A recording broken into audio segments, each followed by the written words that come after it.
Good morning, good evening, everyone, and welcome to this latest edition of the Indic Book Club's author open house, writers open house with Otis Haschemyer.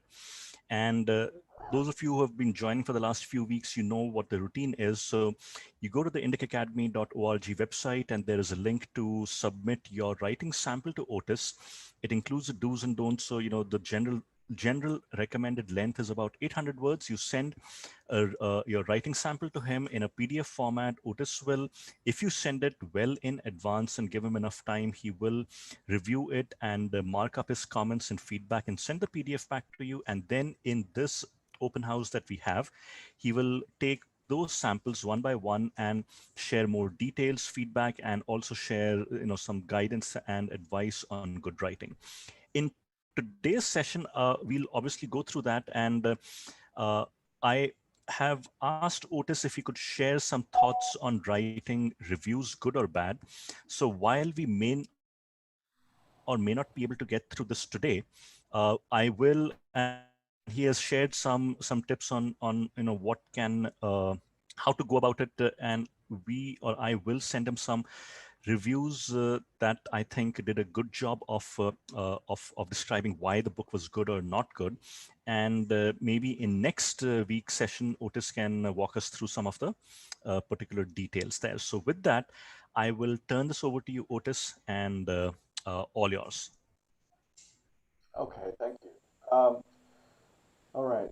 Sorry, I was doing a little scheduling here too for the anthology, so I'm not gonna be able to do that right this second. And I'm also setting Oh, up this broadcast on Facebook, so I'm going to go on mute now. okay, great, thank you. Okay, so one thing I did I wanted to address actually in oh, I don't see everybody. Is this everyone? I'm still promoting some people to panelist. So Okay. give me a second. I think everyone should have become a panelist now. Okay, great.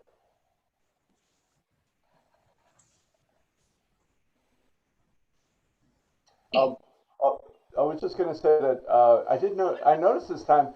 So in for American journals, which I've sent a lot of work to American journals, and I've been rejected from a lot of them, and I've been accepted luckily by a few of them.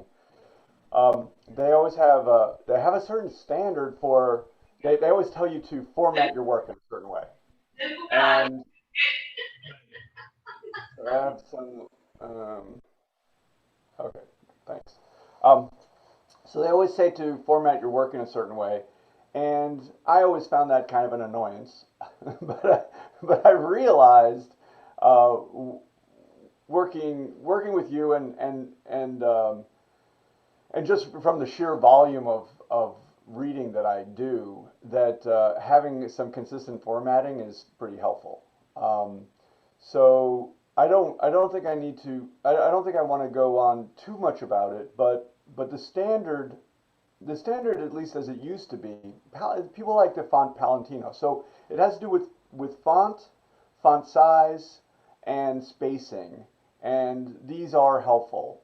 Sometimes if I mean I really found it when I get things that are really block text, um, that it becomes kind of difficult for me to sift through it because it's so much information coming at me with a sort of monochromatic look.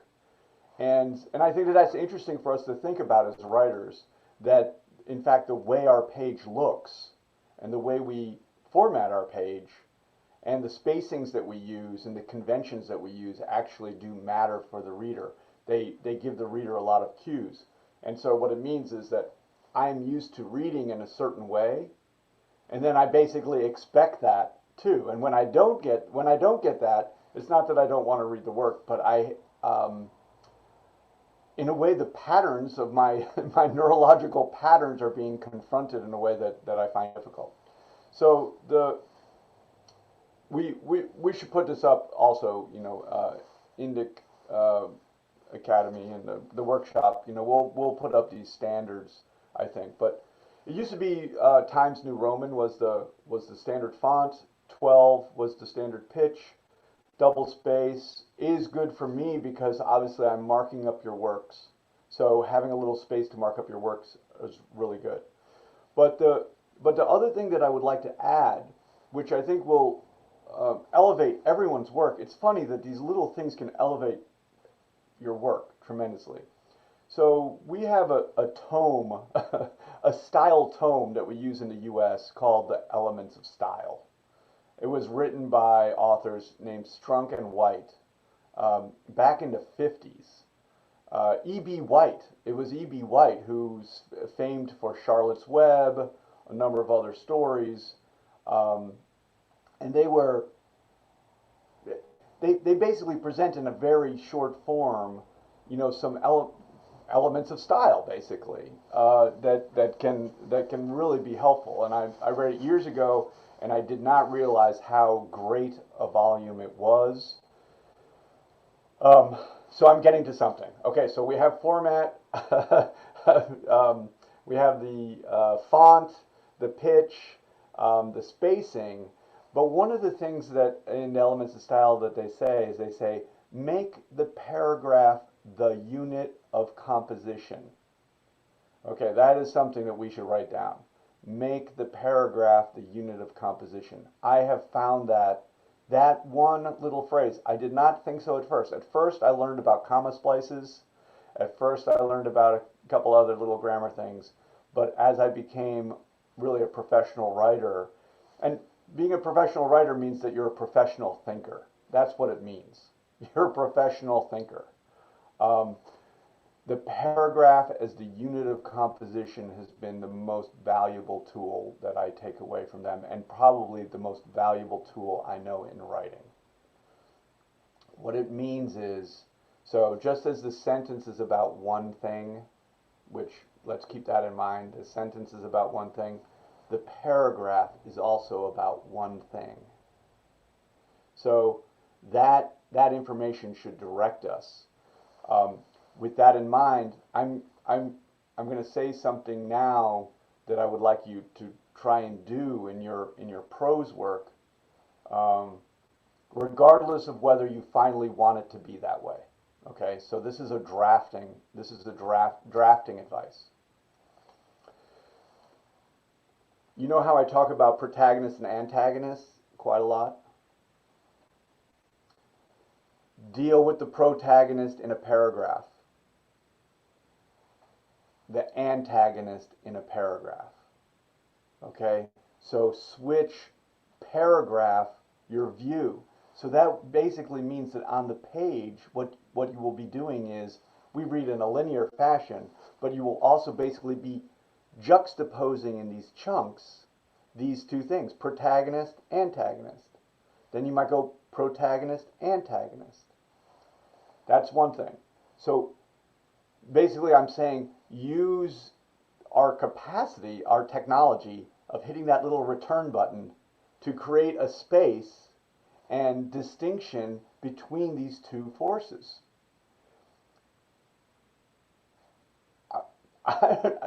Honestly, that's worth the price of admission, everybody. Just doing that one little thing, starting to organize, basically, like I say, we are professional thinkers, and we're using the technology of writing. This is absolutely, I think, the case. We use the technology of writing to help us think, and even to help us discover things we do not know. And our method is to use this story format, which uses these two forces in clashing together to arrive at pressure that creates some kind of catharsis, some kind of thing. And we use the story frame to discover things, and we can use the technology of our writing also as a tool for us to help us discover. This is huge, I think. I mean, this is really, as geeky as it sounds. I know everyone wants to be like, well, I want to imagine, you know, dancing lollipops and unicorns, and you know, I know everyone wants that. This is the grim truth of writing, that we use the writing technology to discover things. And we use the story form for us, and I believe actually all written things use the story form to help us discover things. Okay, so use the paragraph. So now this would be a test. If I had a piece of dialogue between one character and another character, would I put it into a block or would I paragraph it? I know I'm sorry to sound condescending. I'm obviously going to say we paragraph that. Paragraph each new dialogue. Later on, if you feel like I don't like that and I want to combine these things and and choke down the intellectual engagement of my reader, okay, if you think that, put it back together. But I am going to suggest to you that you don't do that. White space on the page is incredibly valuable to us. Ram gave us poetry, but poetry has known this for a long time. Poetry uses, the white space is not nothing. The white space is organizational space for us. Miles Davis. What can we say about Miles Davis? He said that music is about the silence between notes.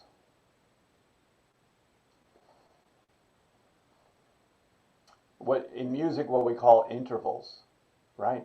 The intervals.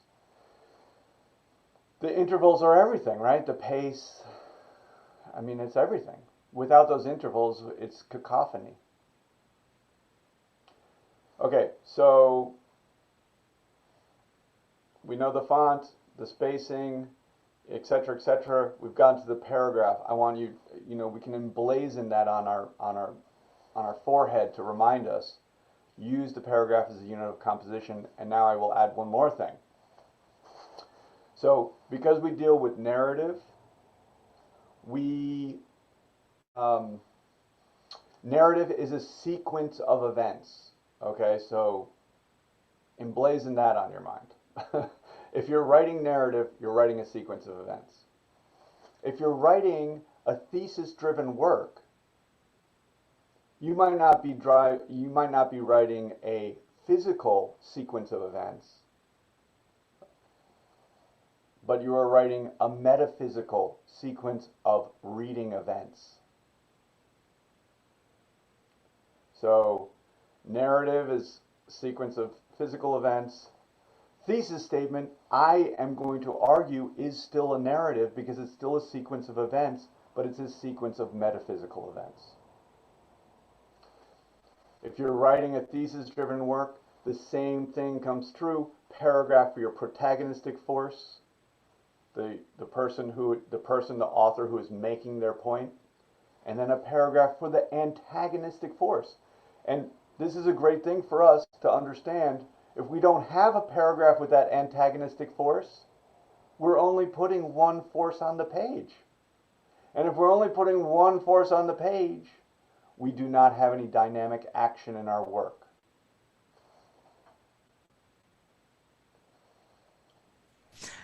It's honestly the easiest thing in the world to work out, actually. And it is very frustrating for us as writers because every writer just wants to put one side on the page.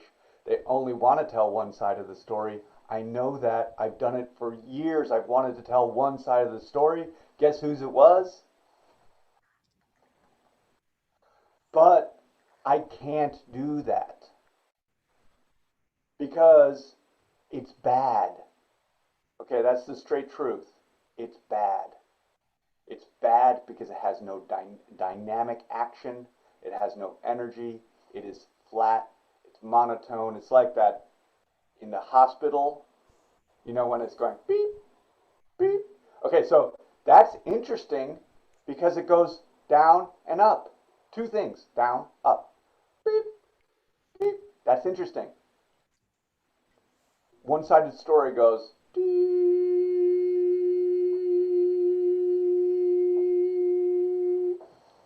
I am not kidding. It's not a joke.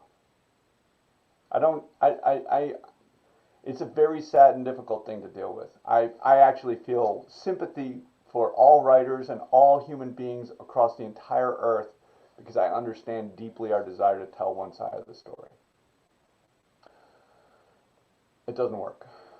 This is our true taskmaster. That is our true taskmaster that makes us become better people, is realizing this one thing. Long speech to get back to those paragraphs. Okay? Use those paragraphs as they're like, think of them as my daughters want me to make them stilts, sticks with a little foot thing so they can go like that. Okay, think of these two paragraphs. It's like if you only have one, you only have one stilt. Okay? You're not going to get anywhere. Two stilts. Okay, next thing, paragraph. Next thing is space. Okay, space. So you might have a section. We are going to be writing our pieces in sections. We're going to have acts, basically. We're going to have an act 1. We're going to have the act 2, 3, and 4, perhaps. We might have act 1, 2, and 3. We're going to have larger sections of our work that create this pattern. The beginning, the middle, and the end.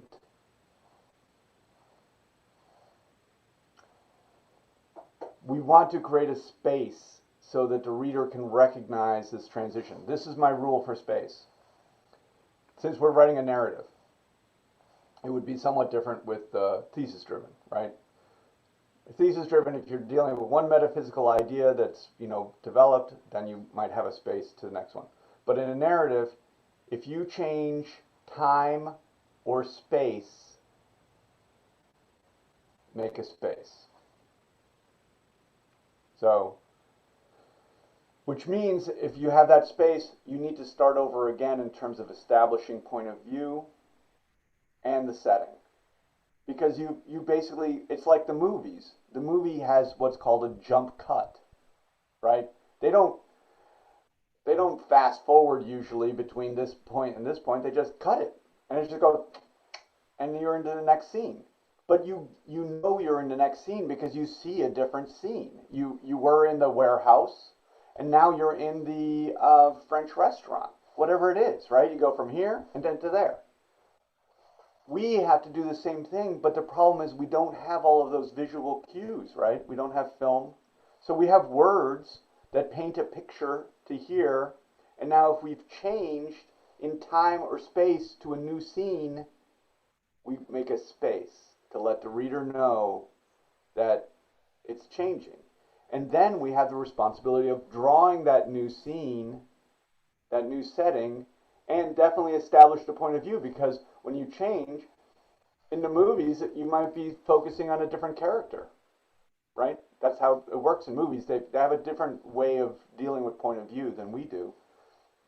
But we want to, so the reader's like, I don't know what's going to happen, once we've changed the situation. Until you develop a pattern, they don't know. So you need to always set the scene so that they can see and imagine, and then also establish the point of view so that they feel secure about, are they in the same point of view that they were in here, or are they in a new point of view because you have multiple points of view? So Otis, a question. When you are jumping between scenes, you said, a space and then establish the point of view. So take a case where you are alternating between those two scenes for several pages for whatever reason. I'm assuming that the need to establish a point of view is only going to be the first time, and then when you keep switching back between the scenes, the reader will know that these are the two scenes happening. You don't have to re-establish the POV. You ask a deep question. So writing is about memory. So because what happens obviously when we read, the reader is reading here, here, here, here, here. So you have a scene that's established here. They read a new scene that's established here. We'll just call it A, and then we'll call this one B. Okay, we come back to A. After B, do they still remember what it looks like?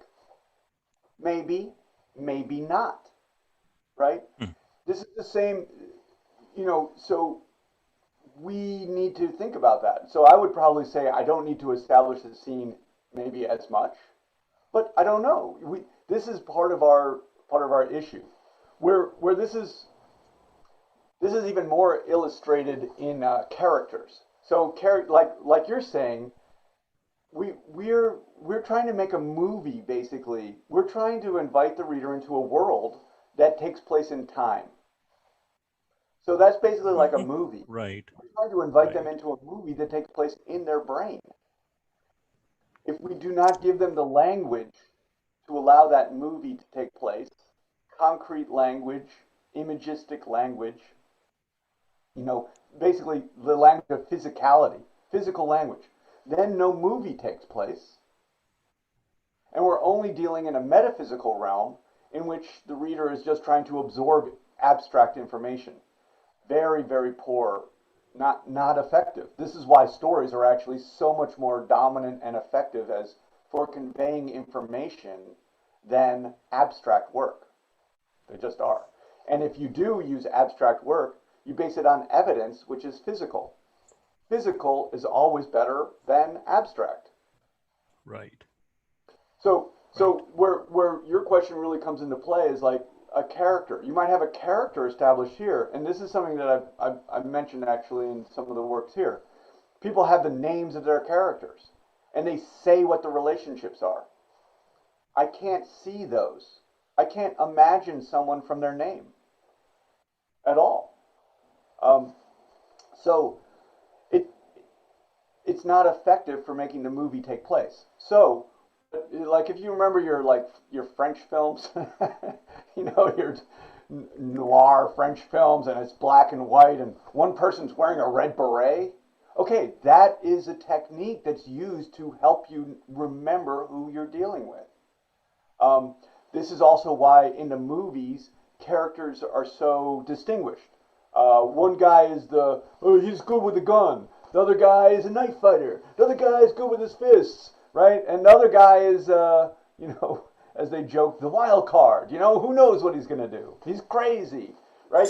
So you have all of them distinguished, and then when they might disappear, but when they come back, we still know who they are because they're still doing their thing. They're still dressed the way they basically dress, right? They're still behaving the way they behave, and we're getting the cues, which help us imagine them.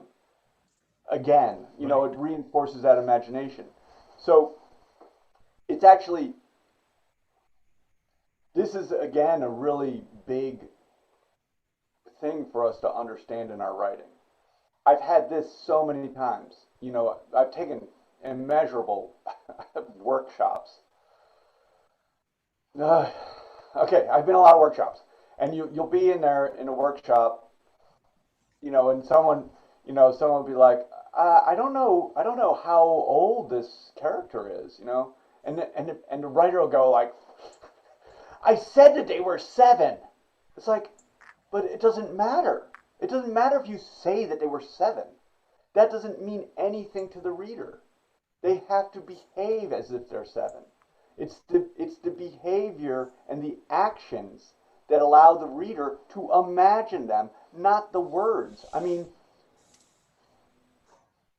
I was younger then, but I'd want to leap over the table, and yeah, these people who are thinking that like it's my responsibility as the writer to somehow take notes as I'm going along and write down that they're 7 and this one's 8, and I'm supposed to derive something from my life in order to fill up their story.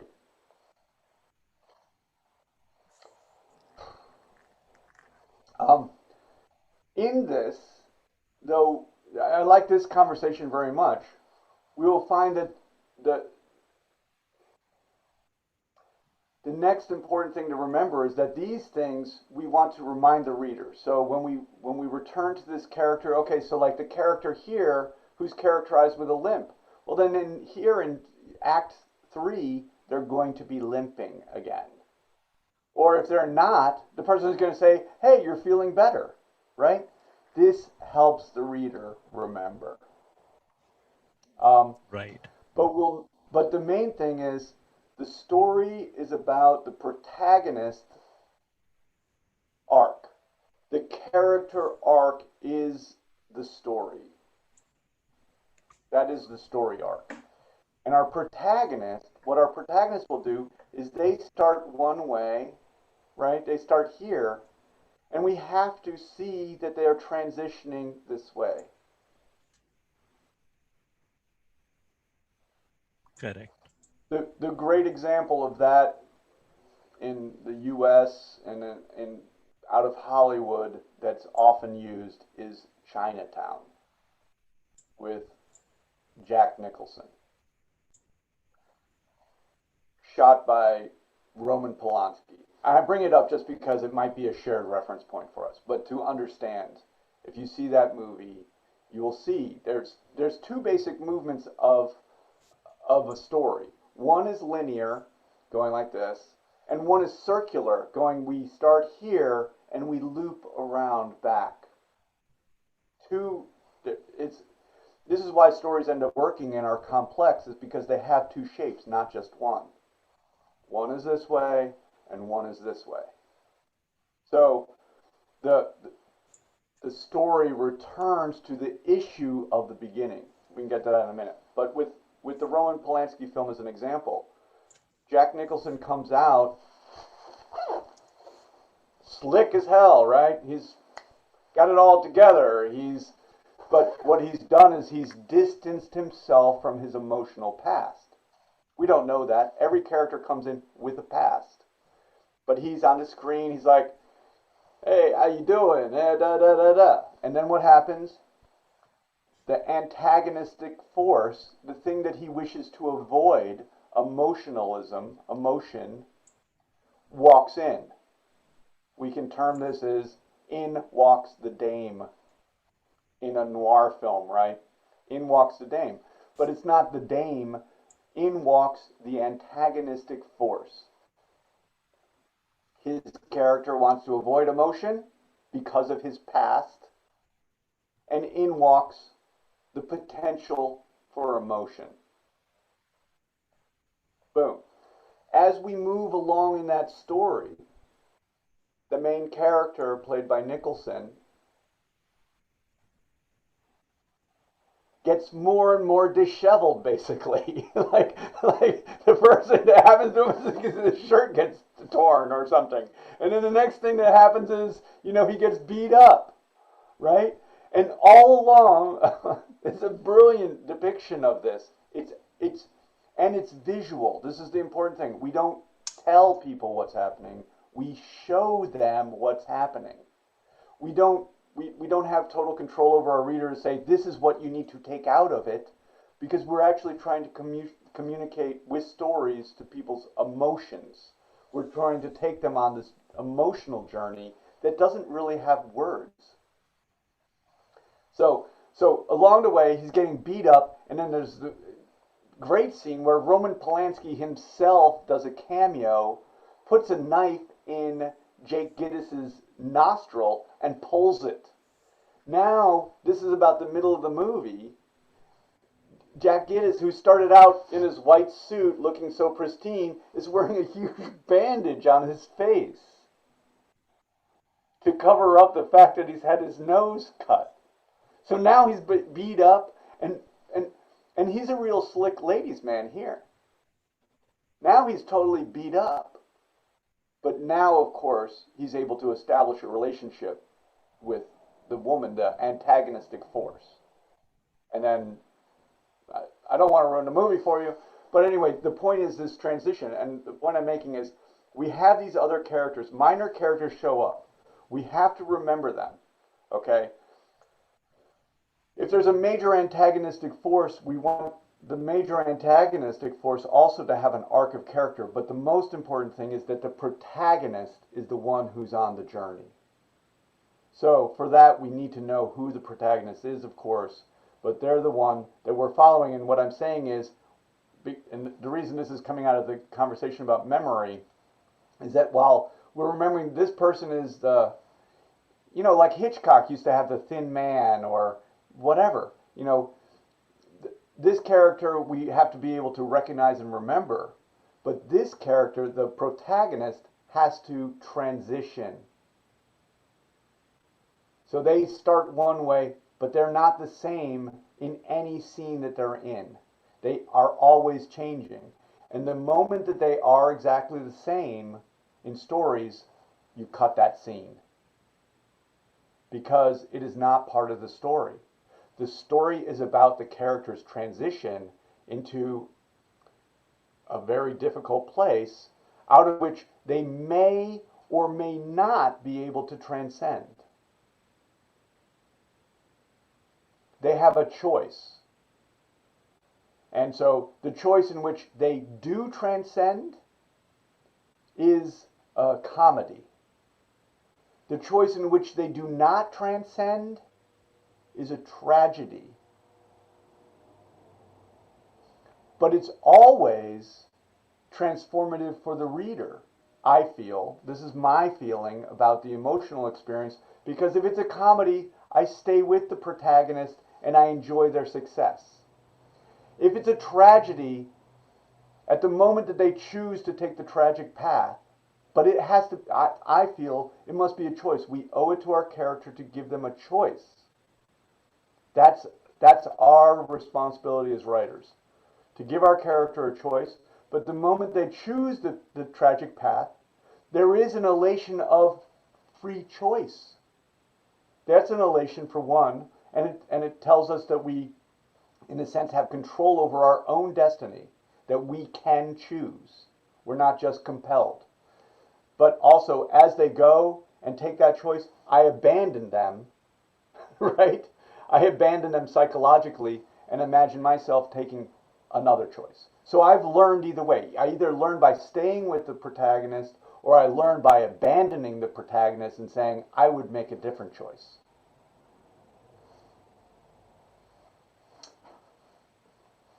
So paragraphs, space, and then let me just say this while we're on topic.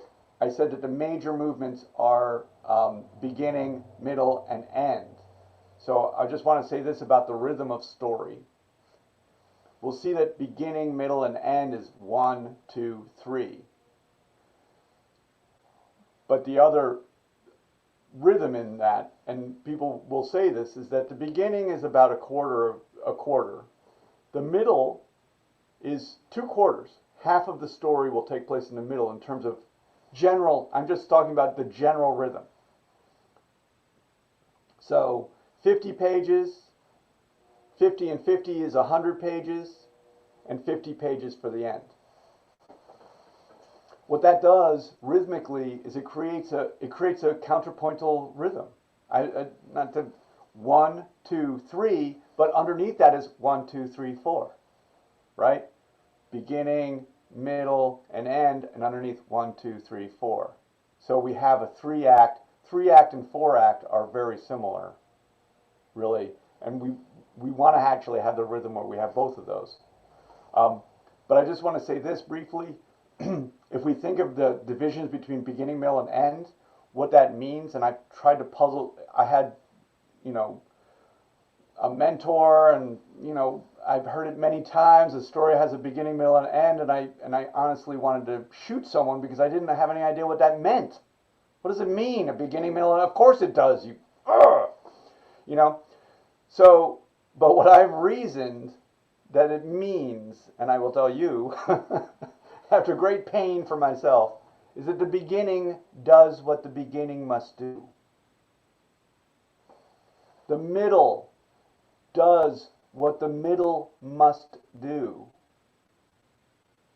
And the ending does what the ending must do. And so, that also means if you do not have the beginning do what the beginning must do, it's not the beginning. If you do not have the middle do what the middle must do, it is not the middle. And if you do not have the ending do what the ending must do, it is not the ending. What they must do is the beginning must get the reader committed to the story. They must want to know what's going to happen and care about it, to the point that they are willing to read the rest of the book. They will put it down at any point that you don't fulfill your bargain, but that's what the beginning must do. The middle has to emotionally prepare you, has to emotionally prepare the reader for the ending.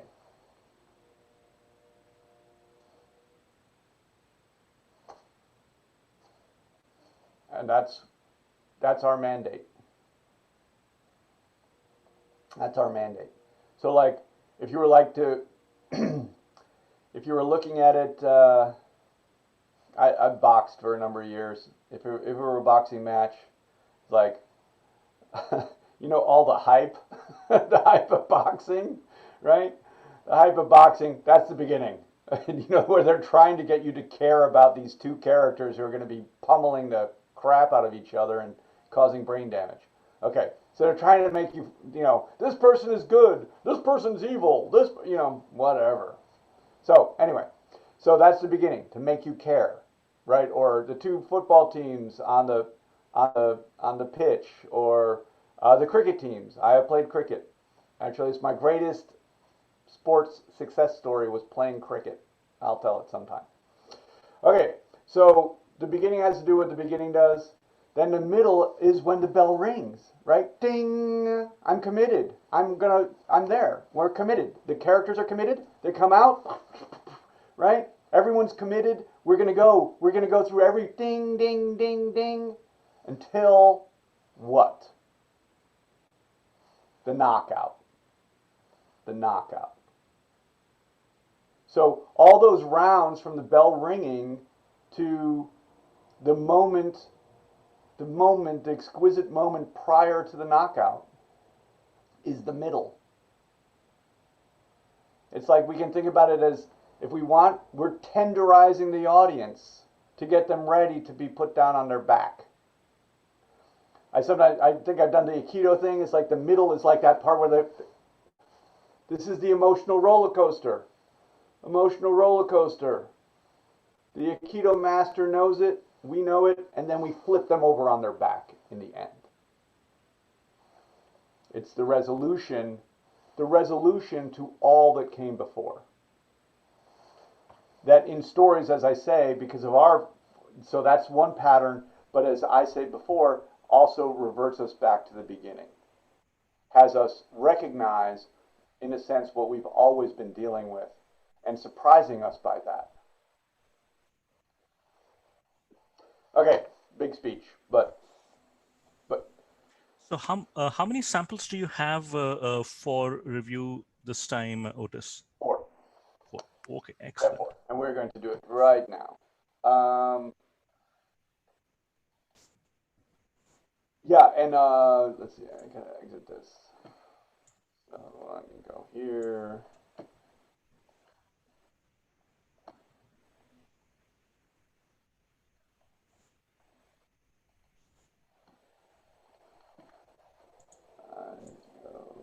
Workshop. Oh wait, sorry. I might have done something that I don't need to do. I'm gonna stop that.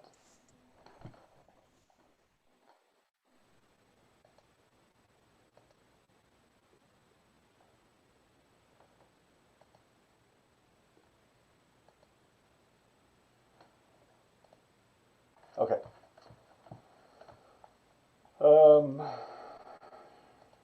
Okay. DT, we're going to look at your work to start with.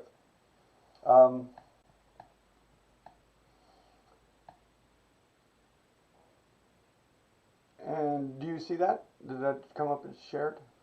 Yes. Yes. Okay. And we.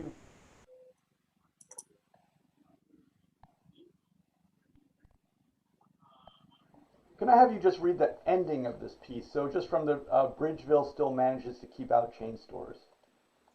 Sure. Here. Thank you. Bridgeville still manages to keep out chain stores in favor of local establishments like this family-run grocery. The hum of the air conditioning, the smell of apples and roasted meats from the deli, the intermittent beeping of the cash register, it all sucker punches me in the gut. It is the smell of so many shopping trips with Baba. We would spend hours here wandering each aisle, picking new things to try. Everyone knew us by name. Now I feel the stares of people pressing into my back. They have not seen me in years, but probably recognize me. The same long curly black hair and wide dark eyes, always too unblinkingly intense, my lips stubborn, firm, and unsmiling. I am a subdued version of my mother, a little too visible in this town with so few Indians.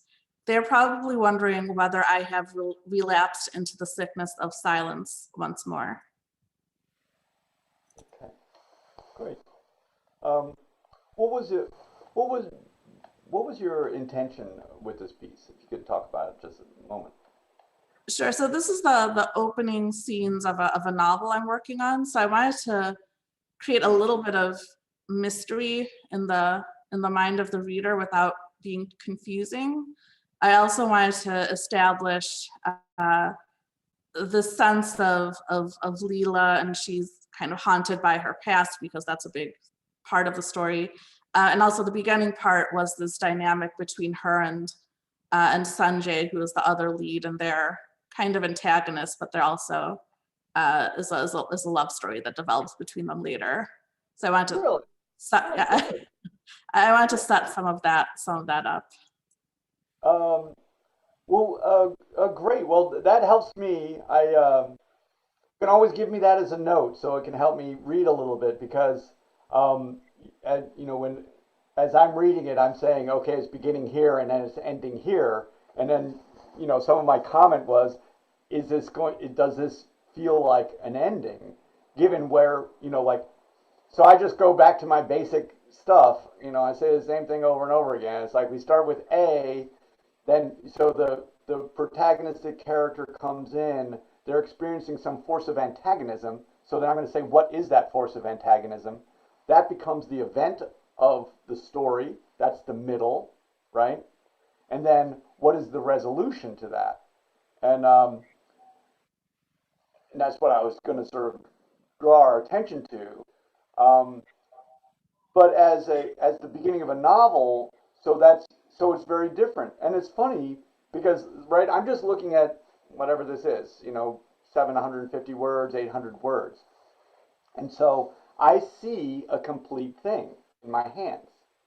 However, if I get a novel and I open it up or I order it on ebooks, I open it up, I know that I'm dealing with an arc that's going to go much longer.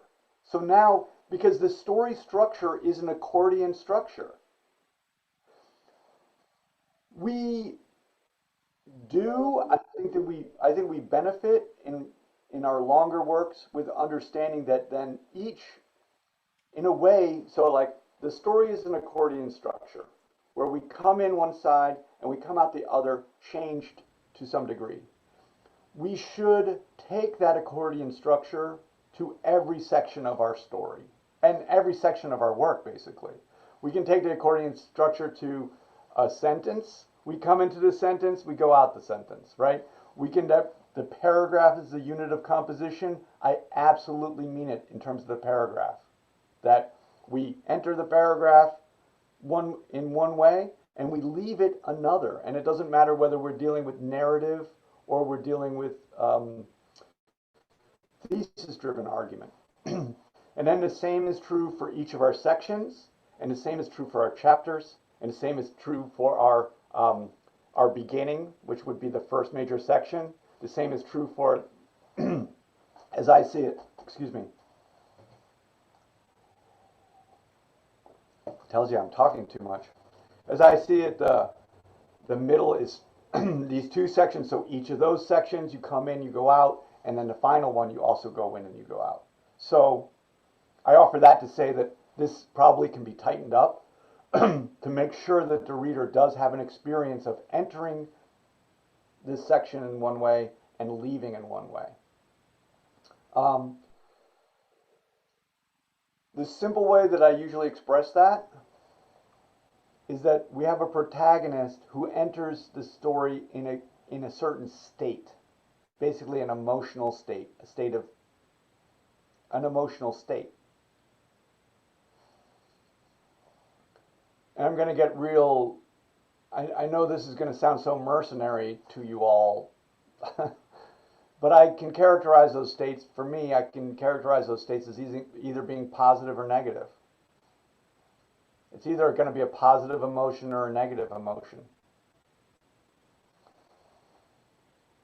They then have an interaction with the antagonistic forces that should change them each step of the way. These are the steps, in our story. And so if they entered in with a positive emotion, pretty much they exit with a negative emotion, and vice versa. That's so now when we're consciously thinking about that, now we also see that we're beginning immediately to create the emotional roller coaster, which is and for those of you who say, I don't need an emotional roller coaster, I think I've already said that emotional fluctuation is the thing that makes us feel as if we are experiencing life. Because that's true of life. We fluctuate. So I think in this piece that's something to think about a little bit. As Sanjay, I would love if Sanjay was the first word here, because this is a little thing too. We are trying back to the principle of we want the movie to be going on in the reader's brain. We need to give them information that they can see in some way. When I first read it, I thought this immediately when I just read he, right? Because you're not giving me a foothold. You want to give me a foothold in something. And so we want to do that as quickly as possible. Sanjay would do that. But I also thought that, a physical description there, anything to help us have a visual understanding of what's going on and to actually place us in the world, because that is the world. It's a world of imagination that we have to get the reader into. Wherever it is, the location, the visuals, all of that, that represents the world, and we need to grab this person as quickly as possible and put them in there. And then otherwise for me, I was mainly, and you probably saw these comments already, I'm actually just making comments for the sake of economy, pretty much, to have things move quickly. I think you are, in a way you're establishing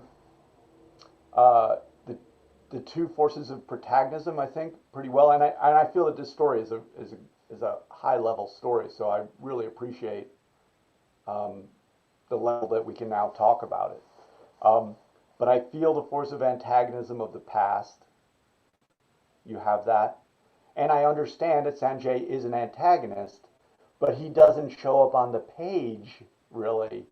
So I don't, they don't speak to each other, kind of. And he never... If he has dialogue, if he says even one thing, maybe he says one thing in this, I can't remember, but if he says one thing, hello. If he shows, what's that? He just says hello. So I wanted them to be silenced to show that the tension between them, but yeah, that's all he says. Right. Well, but so this is a really interesting issue. So I would basically say that what we want to do is we want characters to show their character rather than to have the writer tell about the character. Here, they don't do anything. So the action isn't their silence. The silence obviously is there, but there isn't anything else. Does that make sense? They don't have... Yep. So, not speaking is one thing, but also when we're not speaking, we're also doing all sorts of other things. Even if it's just sitting in this chair. Like if you came to my house and I sat in the chair silently and you put that on the page, the reader would see that and they would feel it was meaningful. We want to have those Yeah, so we want to show these characters more so through their action. You do spend, the time going back into the past. Um, I mean, this is a high level work, so you might want to think about it. There's sort of a repetitive pattern of doing that in this piece that I noticed. So you'll work on that so that we understand that that's part of the flux, but it's being dealt with a little bit too regularly, maybe. Mhm. I don't know if that's a reasonable comment or not, but I did notice that it was there. I noticed it was there, and I also noticed the absence of any physical actions by the two principal characters that were on the page. So then my question was, if the character came in, was affected by the event of meeting their antagonist, and came out with a change of state, what was the action? That was my big question. Like, what action has occurred here? I'm not discerning it. So because I can't discern that, I also can't discern the outcome of it. I think you're intending right here to really just present the character in a lot of ways and get a little momentum on the story and sort of present this character and arrive at that moment of this idea of the silence. And I think that that's good too. I think that you can also add what I'm talking about, and then they will both work together. Right. So this is about half a scene. I think the next half of the scene has more of the dynamic part of it, but I hear you in making the beginning part more dynamic too. We definitely don't suffer. We don't suffer if we have it dynamic everywhere. We basically want dynamicism everywhere. There's really no time not to have it. We also, not only do we want to have it, we don't want to just have, you know, whatever gratuitous, whatever gratuitous action, but we want it always to be leading someplace on the emotional journey. So those are really two crucial elements. We have the dynamic action and it leads. Really crucial. Really crucial.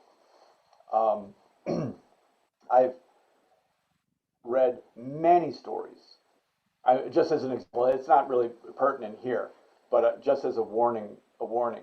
I've read so many stories, particularly in memoir and nonfiction, where people want to write just like horrible things happening, but there's no sense that it's moving. It's actually just a prison of horrible actions. And the problem with that is not, I'm speaking more largely at DT and not about your work at all, but I just want to set out as a warning sign that I actually think that that's very problematic, because it's not good for us as writers, to wallow in difficulty, but wallow in difficulty that is also feels like a prison. The feeling of prison being that it does not move. There's no expectation for anything different. The reader can read about many, many difficult things, very, very difficult things, if we feel that there's a process. But if we don't feel that there's a process, if we're just in a world of terrible things, the reader doesn't, we don't want to be part of that world, because that's not what we want. We don't want to be imprisoned in difficulty. We want to be on a journey towards whatever, transcendence, redemption, etc. That's what we want. So anyway, not pertinent here. I just wanted to bring up this little section. So this is a pattern that I think is very useful for us. When we write and when we draft, we often, so when do we, well, okay, let me continue. When we write some action, and then we play catch up to explain it. Okay, it's not 100% the case here, but I've just noticed this pattern in many writers and in myself. It's this sort of, we write some kind of action, and then we explain it afterwards. The pattern, this is a little micro comment. The pattern we would like to have is explain first, have the action. When we do that, so I call that setup, then deliver. Okay, not deliver, then set up. Okay, so not deliver, then set up, but instead set up, then deliver. So here, there aren't very many actions in here, so I'm thirsting for some action. But anyway, she speaks, right? She says, do you mind if we stop at the grocery store first? So, but what we want is we want to have the reader have this feeling of basically like, I'm a genius. I get it, right? So when we say, I'm not even sure if I would say I want to stock up the fridge for Baba. Um, Baba will take the bus to go shopping. His diet has no variety. Buttered toast for breakfast, cheese sandwich using the same package of bread for lunch, frozen vegetables with rice for dinner, and 2 tea bags of Lipton iced tea in between. Put that above, and then say, Sanjay, do you mind if we stop at the grocery store? This is an important little detail in our writing when we think about it from the reader's perspective. They get this information. They don't know why they're getting it. And then you have the action, and the reader goes, they're engaged by that. They understand that there's a connection between this thought about Baba and his diet and stopping at the grocery store. This one pattern we will use all the time. We will write it backwards all the time. Okay, so we will we will always be writing it backwards, and we will always want to be reversing it. This is what I'm trying to say. It's like, because of this effect. Yeah, go ahead. I had never thought of that before, but that's so important. Yeah, I mean, this is what I want to help you. This is like years of like dealing with this again and with so many workshop pieces and my own work. I mean, I recognize, of course, I do it too, because when we're in the imaginative process, we do play catch up. But when we come back and revise, this is just a simple way to just try as best we can to see the pattern that we've done and to reverse it. And that's really what I want to embed for everybody. And then basically to make the pitch to you all that the outcome of it is really great. Because when we have the reader going, I get it, they are engaged. It's absolutely different from telling the reader things and explaining them to them, which is the death of our work. When we tell the reader stuff, the reason that we say show, don't tell, but this is a little strategic way to do it. The reason we do that is because when we're telling the reader stuff, they don't have to think and be engaged at all. And when they're not engaged, they're gone. They're not there. It's that engagement is being there. This was a place, you'll see, so here was a little place where I would say you want to have that space, right? You want to have this space here because we go from being in the car to this grocery store here. And then this is a place then where I would say, so you see, I've also written established point of view, after the gap. So once you have that space, so rather than, so here, when we say Bridgeville still manages to keep out chain stores, that isn't character point of view. That's the narrator point of view. If that is the point of view we want, then we would do it that way. In a narrative like this, I probably wouldn't, because really the vehicle for our experience is the character. Right. So, and then, oh, and this is in this paragraph then too. This is a place to talk about the coming in and going out, a paragraph. So however you end up starting, right? We start here, walking into the store, seeing this, that, and the other thing. So that's, for the protagonist, the whole world is an antagonistic force. And this store definitely is for this protagonist because it's evocative of her past, right? And also, the people there connect her to her past in a way that she seems like she might prefer to avoid. So if we have the hum of the air conditioning, I love this, all the, concrete detail, the smell of the apples, roasted meats from the deli, the intermittent beeping of the cash register. It is the smell of so many shopping trips with Baba. We would spend hours here wandering each aisle, picking new things to try. Everyone knew us by name. All at once, it sucker punches me in the gut, right? So we come in this way, and then we exit. We want that emotional experience that you're expressing with the sucker punch to be essentially the opposite of how we came in. Now we actually, and so what's brilliant about that for all of us to take away, right, is that the character comes in. Do you mind if we stop? She just wants to stop in order to, help, Baba, diversify his diet, right? So we stop. And then she walks in and she's confronted by the antagonistic force, which is this space, which is also a physical space, but also representative of her memory because it triggers her memory and her consciousness of herself, however we want to put it. But we want to put it on the page. She comes in peacefully. I came in, picked my wallet out of my bag, something to indicate, to show us that she's fine, right?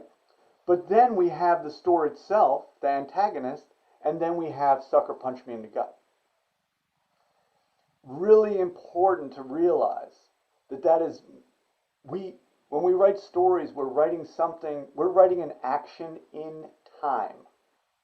We are not writing a static truth, right? So that goes back to, we're not writing a prison, we're writing an action that takes place in time. And actually the action that takes place in time mirrors the reader's time, right? So now those two things are working together, right? This is why this paragraph is a great example of it. We want to use our paragraph structure to do the same thing that the section does, that the story does. All of these things have to do. We have to constantly show these transitions. The moment we don't, then it seems as if we're getting information that is not part of the journey, which is the story. But a great example, it's all right here. Perfect, in fact. It's just that when we're imagining it, we don't do it in order like that, so until we get, but we can save time eventually by understanding that we want to do this, and then we purposely go in and we think of this: protagonist, meet the force of antagonist, outcome. And then from that place we go into the next scene. They're here, antagonist, outcome. And that's really the way we do the whole story.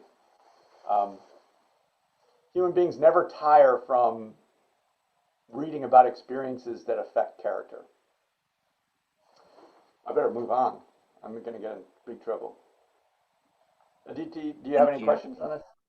No, that was extremely helpful. I appreciate it.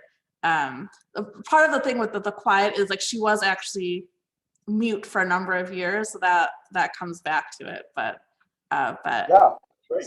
Very helpful. Thank you. I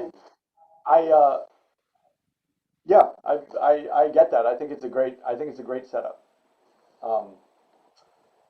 Okay, so sorry, I'm gonna go. Let's see.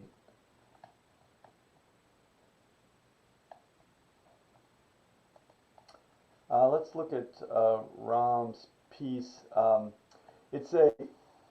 Aditi, I want to say too that I want to emphasize again that this is a very high level of conversation to be having about the story, and so I actually feel with all of these stories and this poem too, it brings us up to the stuff that we really need to be talking about. That's really hard,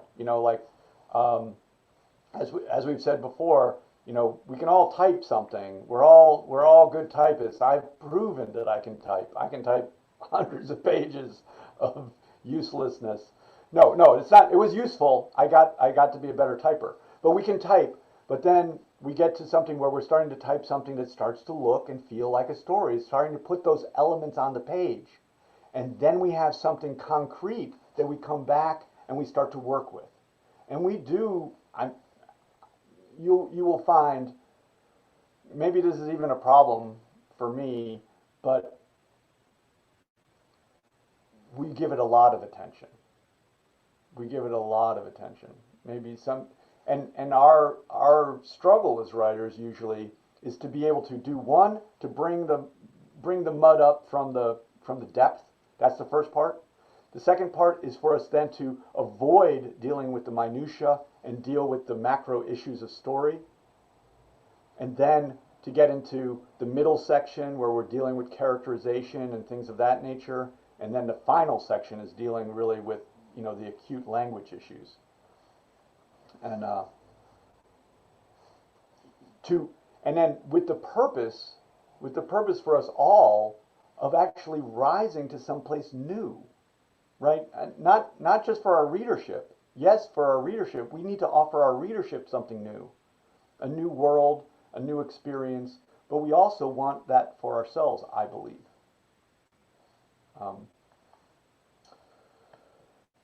Okay.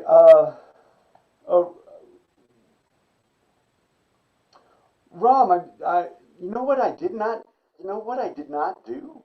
You know Uh-huh. how I read this? You know how I read this? I read it down one side and then I read it down the other side, and I realize right now, looking at it, that you might have intended to go like this. No, no. You read it the right way. Oh, okay. Okay. Um, let's uh, let's have you read this part here to the end. Okay, Um, sure. the fisherman's side of the story. Yeah. I let you cry, my dear, for I choose your salt season my catch than hiss on the empty sands. At night, when the winds howl, dear, know it to be my call to you. For who else dare tug the edge of your mundani? I break your embrace, Chelamine, to wrestle fate, mine, yours, the world's, and return triumphant with the trophy, holding aloft the largest calamine. Okay. All right. Thank you. So, what were you intending a little bit with this poem? So this is a little interesting. So I was part of a writers group, and somebody had translated an ancient Tamil poem, which was about a fisherman. So that triggered this, and so I was trying to just look at it from the point of view of the fisherman's wife. She is lonely. He has gone off to the sea. She is not sure whether he'll come back or not, and that's the only thing she is thinking about. And then what would his reply be? So that's basically what triggered this, and that's what I tried to capture. Okay. Um, so I feel that we have the antagonistic forces here. Obviously, we have 2 points of view that are being represented on the page. Right. The Probably so. I was really fortunate. I was able to study with a poet who I still admire, and he's since died. Art Smith. He's just really wonderful. So Mhm. poetry is deep in my heart. I don't now at this point. I don't really practice writing poetry very much Uh-huh. anymore. So we'll just take all my comments with a grain of salt. Sure. The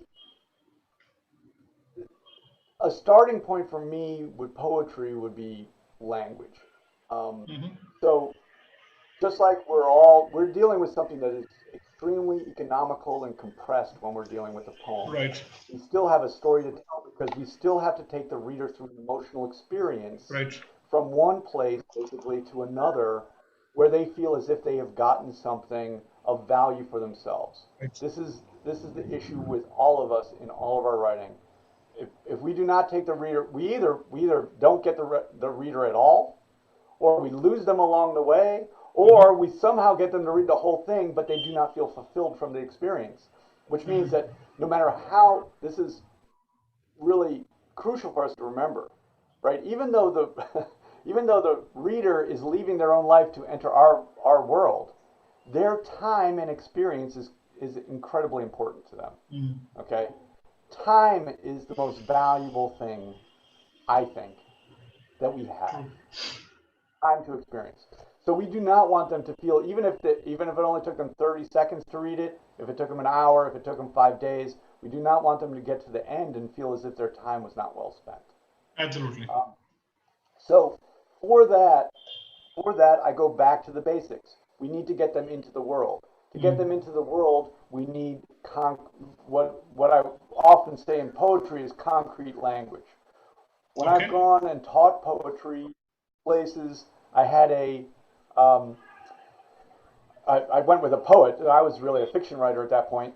I went with a poet, and he said, concrete language is something you can pour gravy over. We were teaching kids. I always remembered that, and I learned a lot from it. Concrete. So we can't really, we can't pour gravy over love. He went through the whole thing, or justice, or any of those things. But we can pour gravy over a toaster. We can pour gravy over our mother. We can pour gravy over, all of these things. Getting those concrete elements onto the page are very helpful.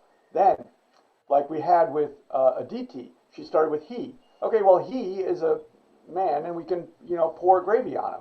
But it's not evocative. I don't actually see anything. I can't imagine pouring any. It doesn't have that concrete reality. Okay. So since this is our motive is to bring the reader into this world in which they are experiencing and having something go on for them, and basically we understand that we have to base that on the concrete. We're going to have a problem immediately and unfortunately, when we go to the fisherman and the fisherman's wife, because that already seems like a trope, right? So I don't think I'm dealing with human beings. I feel like I'm dealing with tropes. Okay. I read all the myths to my kids, and we love the Baba Yaga myths. Baba Yaga's mean. Yeah. Right. And I'm sure in the Hindu tradition you must have this just mean the Baba Yaga, but those stories always start with something. There was a poor farmer who Of course. the Grimm's fairy tales and all of that. Yeah. So it can feel like a trope. So I don't feel like I don't feel at the beginning that I'm going to get real people. Okay. And then and the issue there then is it's from this sense of reality that I feel that I learn. I understand my life as being a real life. May or may not be true, but I will associate and identify with characters and their journey, who I also think are real in the same way that I am real. Okay. So that would be something that I would say that's worth thinking about. And in prose writing, we would say you want to have those concrete details, those details. And I would say the same thing in fact, I feel that in poetry that works is even more so. But that's not to say there are the metaphysical poets who are not really dealing with physical reality, but are dealing with what they might consider, metaphysical realities, spiritual realities. John Donne is an example. Many others. William Carlos Williams, very much at times, I think, is a metaphysical poet who's worth looking at and who I really admire. So you have to think about what it is that you want to do. Okay. If you're going to be a metaphysical poet, then you have to do something that's absolutely surprising in the metaphysical realm, right? So, to me, the concrete realm is easier to deal with because I don't have to be as smart. I have to be smart. I have to be smart in my observation of things. Right. But I don't have to be smart in my metaphysical, probing into the universe. and actually for me, looking at concrete things helps me have those larger metaphysical for me. Okay. So, like one thing, so here when I'm reading this story, so we have the fisherman's wife, and she basically is lonely, like you say. But I think to myself, if I were the fisherman's wife, I'd probably be pretty happy to get that guy out of the house too. Fair point. Right? So I think it's a little more complex. You know, she's like, where are you? I'm jealous of the sea. You know, where are your kisses? Like, hey, where's the part that she says, I'm tired of these kisses. I got things to do too. You know, so I don't think we've gone to a full character. And then, Fair point. And then this. Okay. And then, so like she says, you know, the absence of your passionate lips is like, thank God they're absent sometimes. My God, let me clean the house. Sure. And then it could feel to me like she becomes a bit of a stereotype. I mean, she's just a woman who's involved in sensuousness, right? I mean, she just wants sensual experience. And then he becomes a person who's essentially ambitious and looking for, you know, an abstract future that's meant to give him a sense of security. So he's an insecure male, you know. So we have the two, like these stereotypes we know. Right. So then where does it go? You know, because I get back to, if I get that, and you know, I get to the end, I'm like, what have I gained? Right. And if I have not gained, then I have lost. So, but what is great is you have the two forces on the page, and now it brings us to the important conversation of actually elevating our work so that we're not dealing with tropes, we're not dealing with stereotypes, that we're actually seeing that we're forced to represent real human beings on the page. None of us should take this lightly. Okay, right. this has always been my big thing. I mean, if something has been driving me to if something has been driving my success to whatever degree I have some success, it's been this one thing, that when we put characters on the page, they have to be human beings. Right. We do not use human beings to serve our purpose. We witness human beings and we have them be them on the page. I don't know if that makes sense. I'll give you an example. Absolute sense. Yeah. Okay. Well, I'll say the example. I think we better move on so I don't. Sure. But so that's the next level to bring this. I suggested at the bottom of this, you know, there's so many people who are going to read poetry have also read poetry, so they're used to a certain level of experience. But you know, a poem that really knocked my socks off was Elizabeth Bishop's Armadillo. Okay, I look it up. And to look at that and to understand that what she's doing is she's creating this profound imagery, and to understand how she transports the reader's experience, basically at the end of that poem, into the point of view of an armadillo.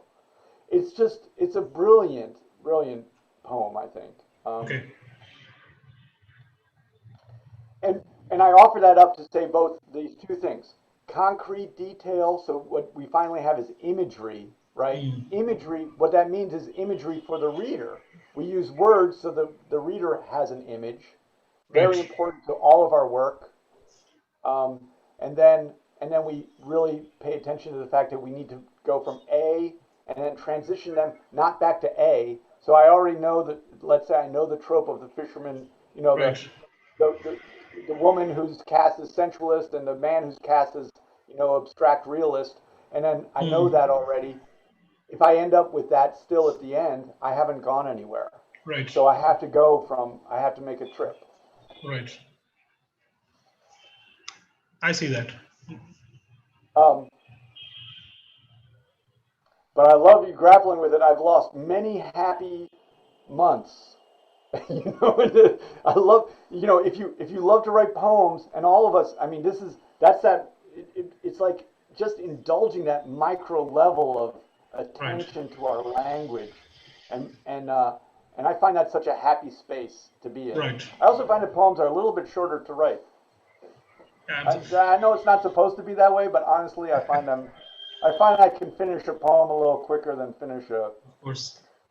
After this conversation, I will have to revisit all the 200 I have written. I will also have to revisit that 600-page novel I have written.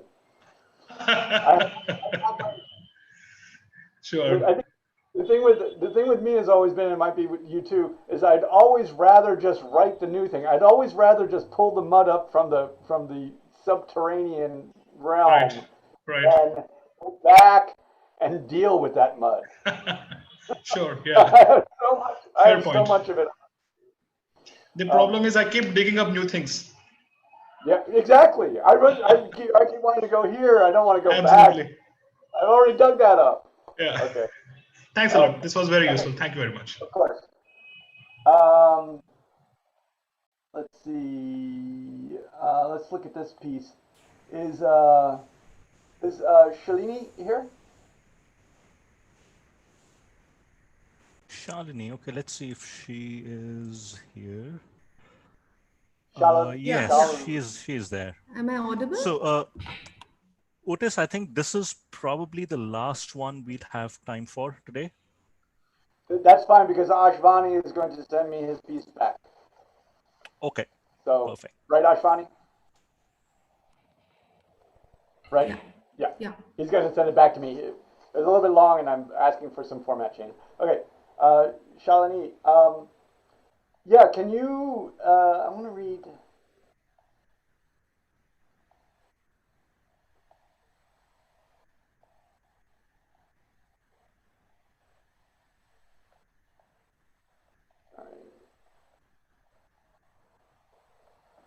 Okay, let's just have it.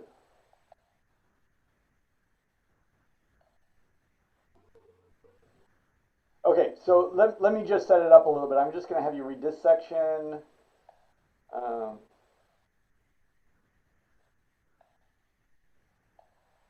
We'll just have it be short. We'll just go to no wonder. But let me just set it up. So I think we have this character. It's like maybe a government.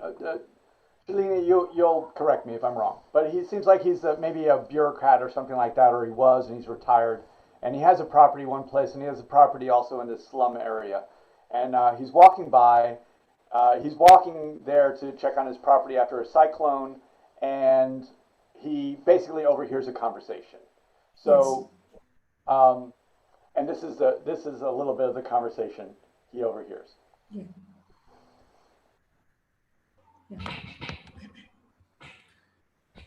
He has a house nearby the slum. He doesn't have another property somewhere. Oh, okay. Yeah. So that's the way it is. And the cyclone has just passed by, and these below poverty line people in India get a lot of disaster relief. So that is what has been discussed over here. Whereas the middle class in India is not looked after in terms of giving relief by the government. Because the vote bank lies with these people who reside in the slums. So that's the tone. Okay. Yeah. So if you could just read this section. I should. Okay. He revealed that he and the others in the slum had gotten generous contributions from the government. You want me to read that? Yeah. Okay. He revealed that he and the others in the slum had got generous contributions from the government and also from many charity and non-governmental organizations. The list included candles, a dozen of matchbox, 2 kg of pulses, a packet of salt, a kg of sugar, a kg of milk powder, a sari, a dhoti, and 10 packets of glucose biscuits, along with a generous portion of 50 kg rice. The polythene for roofing purpose was not given. Instead, rupees 500 in cash and the relief amount of rupees 2,000 was what he and his family got as cyclone relief. Should I continue? Yeah, just that he happily said. He happily said, "Look, friend, the cyclone has made me rich." Listening to the list of gatherings, no wonder, murmured Samir Babu sarcastically. Okay. Okay. Um, so this story, for me, so there's a fundamental issue of story. So this story sounds like basically it takes a kind of negative view of these people who live in the slum. You know, there's been a cyclone and they've sort of gathered some money. And this guy, this guy who lives in the slum has gathered the money. He says, "It's made me rich. I can now buy foreign liquor." Okay, Yeah. so I'm completely in sympathy actually with that person, personally. I'm like, I live in a slum, a cyclone has hit, and by God, I want to have some foreign liquor. You bring up some Richie Riches, so what this can feel like to me is it feels like there's a judgment against kind of a politicized judgment, in fact, and against these people who live in the slum, and then it arrives at the end as confirming that judgment about them. I don't. For me, this is problematic actually, because this is going back to this idea of when we put characters on the page, we have to understand human beings on the page, not our stereotypes and our view of them. We use the story in order to do that. The other thing that's fundamental of the story for me is that it's the protagonist. Okay, so I'm going to take the protagonist. The protagonist doesn't go along and then judge other people and then come along and say, well, you know what? I'm so superior to them. I'm a real human being, and I show that to myself by being able to judge these others. This is not what we do in our story. We have a protagonist who goes through a story and is challenged. You know, when they go down here, I keep bringing this up. You know what happens in that place? What happens in that place is that they see themselves.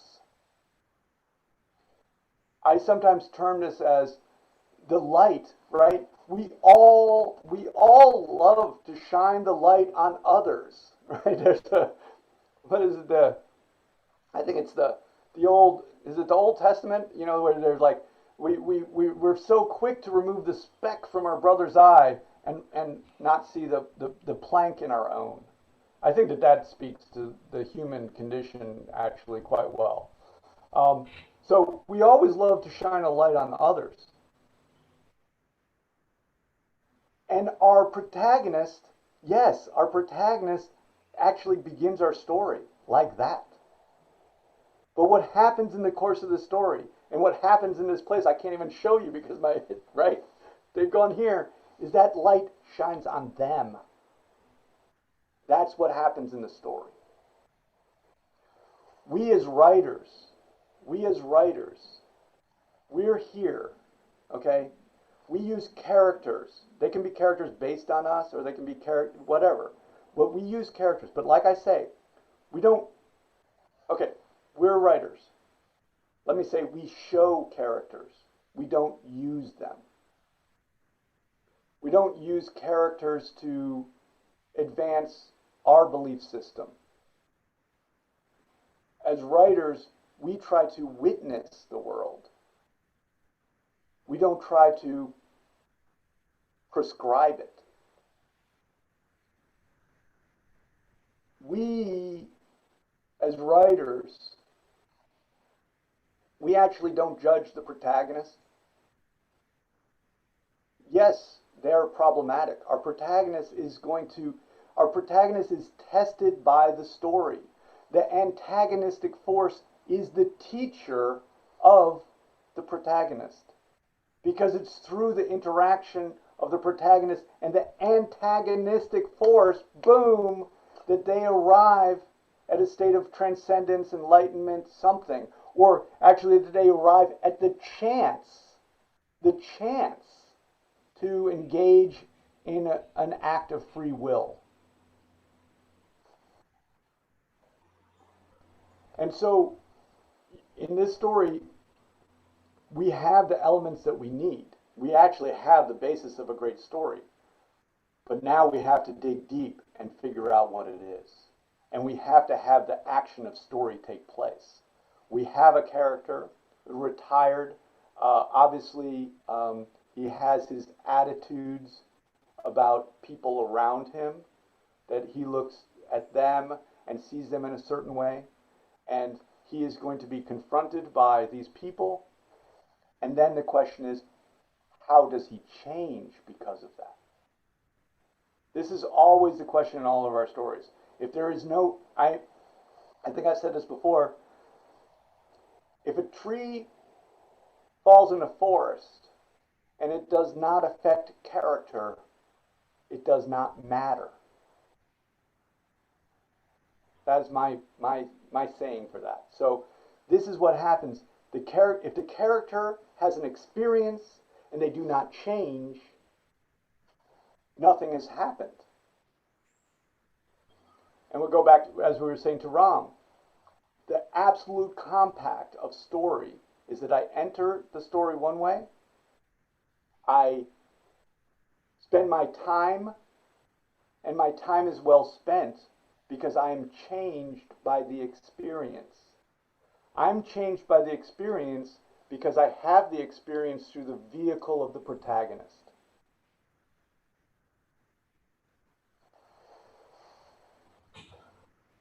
Coming up to this place where, as writers, where we are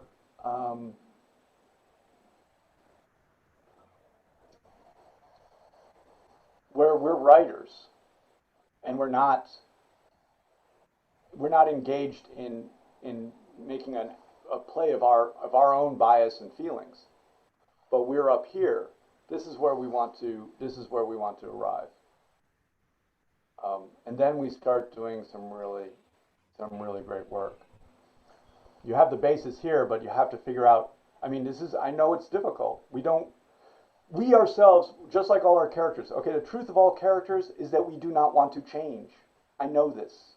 It is in my church of story that I live in. Nobody wants to change. That's the truth of this character walking into the protagonist walking in does not want to change. We, as the writer, we give the protagonist a hard time. We force them to confront something that is going to force them to evaluate their lives in a way that they never have before, and therefore it is a monumental shift. It's a transformative experience in which their life is never the same again, and by extension, the reader's life is never the same again because they've experienced it along with the character. It's the big kahuna for us. It's like, this is what we're after. And we're after it on two counts. But I think on two counts. We're after it because we want to write something that's successful. So that's our ambition, like the fish. I love the symbol of the fish is this ambitious, want. So that's fine. That drives us. But the great victor in this is us. And the thing is, and I do really believe this because I'm a weird person, for us, writing is our antagonist. Right? Sometimes people confuse me as being the antagonist. I am not the antagonist. I'm just the messenger. But believe me, Ashwani knows what I'm saying. Anyway, so I think you have the rudiments here. The characters that come onto the page for me are these wonderful characters. I do not blame them at all. They live in a slum. A cyclone has wiped them out, and by God, I would certainly want to be. I hope that foreign liquor. I don't know what it is, but I imagine that it's Scotch. By God, I would want that. Just like everyone, I think. So take these elements that you have and see where it goes. Reduce them down, okay? Reduce them down. This environment that you have, the cyclone is great. The character who overhears is a little bit of a trope, okay? Because that's not. We would like to have a more dramatic interaction between the character and the antagonistic force. Who knows what happens? Maybe maybe your protagonist goes, you would need to have something, blah blah blah blah blah, and then the person punches him in the face. You know, it's like, because this is what the antagonist does. The antagonist tells the protagonist that they are not the only person in the world who exists. That's what the antagonist does. And that other people think different things, and they are just like you. So I look forward to it. I love this environment. I love that the cyclone has hit. I want to be, you know, in this slum, and I actually love those characters who feel like they're rich. Of course, they're not rich at all. They have nothing, and they're going to drink it. They're going to drink it away, which might be bad enough, but they're not even going to buy the cheap stuff. That is so human to me. Yeah.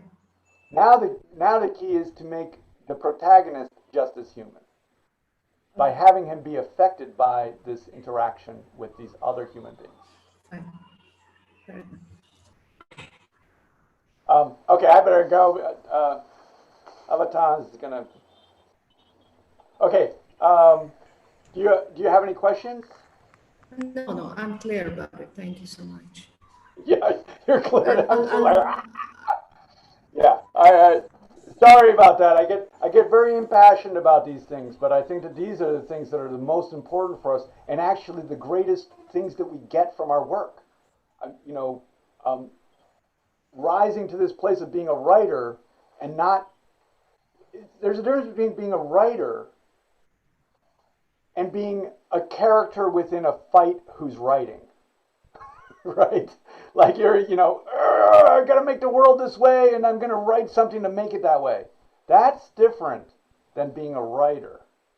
The writer is trying to witness the world and trying to create a sense of truth out of it. And the truth that we create is this change, which is also adaptation, I think. I liken it to adaptation, but that the story in time is the truth that we tell. Whew. Well, good night, everybody. Thank you. Thank you, Otis, so much. And thank you, everyone, for sending in your samples. And we will see and talk to you next week at the same time again. Okay. Bye, all. Thank you. Bye.